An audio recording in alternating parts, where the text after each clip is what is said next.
இத்தனை வருஷம் கழிச்சு கல்யாணம் ஆகுது, தாலி கட்ட போகாம சமையல் ரூம்ல வந்து என்ன பண்றான்? ஏய் வேற கம்முன்னு இருறா. என்னடா சொல்ற? ஏய் கல்யாணத்துக்கு ஒருத்தங்கிட்ட கடன் வாங்கியிருந்தேன்டா. சரி வேற காசு வந்துருமே, வந்த உடனே கல்யாணம் முடிச்சுட்டு குத்துடலான்னு. காசு வேற வரல, வேற வந்து கடன் வெளில நின்று இருக்கான். என்ன பண்றதுனே வந்தான்னு தெரியல, டென்ஷனா இருக்குடா. ஏய் என்னடா சொல்ற?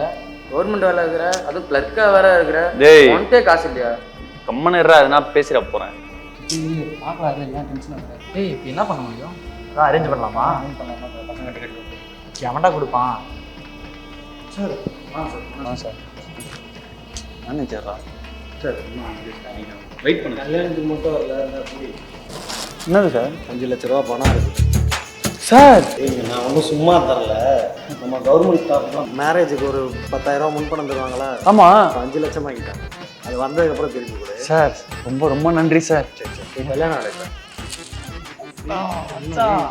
தாலியை கட்டு வா.